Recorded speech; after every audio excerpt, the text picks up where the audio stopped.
முருகனே துணை. அனைவருக்கும் இனிய வணக்கம். ஆன்மீகம் ஸ்டார்ட்ஸ் உங்களை அன்புடன் வரவேற்கிறது. பதிவு என்னவென்றால், நாம் சாதம் சாப்பிடும் முறை. தனக்குத்தானே சாதம் பரிமாறுவது ஆயுளை குறைக்கும் என்பது மூட நம்பிக்கையா, மறந்திருக்கும் நாணமா? தனக்குத்தானே சாதம் வைத்து கொண்டு சாப்பிடுவது ஆயுளை குறைக்கும் இந்த கூற்றை நாம் பல முறை நம் முன்னோர்களிடமிருந்து கேட்டிருப்போம். முதலில் கேட்கும்போது இது ஒரு மூட நம்பிக்கையாக தோன்றலாம். ஆனால் நம் முன்னோர்களின் ஒவ்வொரு கூற்றுக்கு பின்னாலும் ஒரு ஆழமான சமூக, சுகாதார அல்லது உளவியல் காரணம் மறைந்திருக்கும். இந்த கூற்றுக்கும் அது பொருந்தும். இது ஏன் சொல்லப்பட்டிருக்கலாம் என்பதை சற்று விரிவாக நாம் பார்ப்போம். பகிர்ந்தளித்தலின் மகத்துவம். நம் இந்திய பண்பாட்டில் உணவை பகிர்ந்து உண்ணுதல் என்பது வெறும் உணவு பழக்கம் மட்டுமல்ல, அது ஒரு கலாச்சார பிணைப்பு. உணவை மற்றவர்களிடம் பகிர்ந்து கொள்வது உறவுகளை பலப்படுத்தும் ஒரு சடங்காகவே கருதப்பட்டது. ஒரு குடும்பமாக, சமூகமாக இணைந்து உணவு வருந்துவது ஒற்றுமையையும் அன்பையும் பரஸ்பர மரியாதையையும் வளர்க்கும். தனக்குத்தானே பரிமாறி உண்பது என்பது இந்த சமூக பிணைப்பை துண்டிப்பதாக அல்லது தனிப்பட்ட சுயநலத்தின் அடையாளமாக பார்க்கப்பட்டிருக்கலாம். விருந்தோம்பலின் சாரம். விருந்தோம்பல் என்பது தமிழர்களின் இரத்தத்தில் ஊறிய ஒரு குணம். வீட்டிற்கு வரும் விருந்தினருக்கு, உறவினர்களுக்கு, ஏன் அறிமுகம் இல்லாதவர்களுக்கு கூட உணவளிப்பது ஒரு பெரும் புண்ணியமாக கருதப்பட்டது.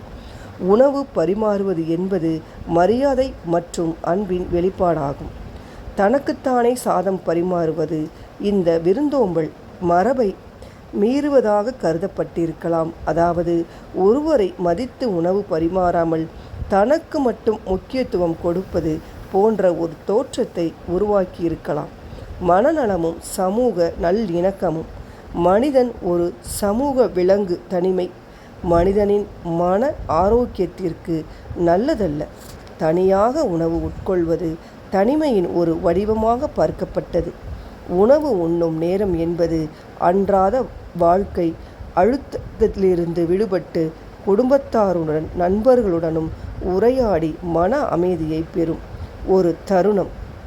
தொடர்ந்து தனியாக உண்பது சமூக தனிமைக்கும் மனச்சோர்வுக்கும் வழிவகுக்கலாம்.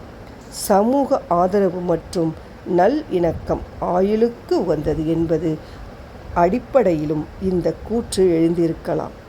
சுகாதார கண்ணோட்டம். நேரடியாக சுகாதார பரிமாறங்கள் இல்லை என்றாலும் மறைமுகமாக சில காரணங்கள் இருக்கலாம். உதாரணமாக, ஒருவர் தனக்குத்தானே அவசரமாக பரிமாறிக்கொண்டு சாப்பிடும்போது சரியான அளவு ஆரோக்கியமான உணவு பழக்கங்கள் அல்லது தேவையான ஊட்டச்சத்துக்கள் மீது கவனம் செலுத்தாமல் இருக்கலாம். மற்றவர்கள் பரிமாறும்போது சற்று பொறுமையாகவும் அக்கறையுடனும் பரிமாறும்படி இது ஒரு சிறு சாத்தியக்கூறே தவிர முக்கிய காரணம் அல்ல. தனக்குத்தானே சாதம் வைத்து கொண்டு சாப்பிடுவது ஆயுளை குறைக்கும் என்று கூற்று. நேரடியான உடல்நல குறைபாட்டை விட சமூக நல்லிணக்கம், உறவுகளின் முக்கியத்துவம் மற்றும் பகிர்தலின் அவசியம், விருந்தோம்பல் போன்ற ஆழமான தமிழர்களின் வாழ்வியல் தத்துவங்களை உணர்த்தும் ஒரு வழிமுறையாகவே நம் முன்னோர்களால் பயன்படுத்தப்பட்டது. இது ஒரு மூட நம்பிக்கையாக பார்க்கப்படாமல் சமூகத்தின் நன்மைக்கான ஒரு மறைந்திருக்கும் நாணமாகவே கருதப்பட வேண்டும்.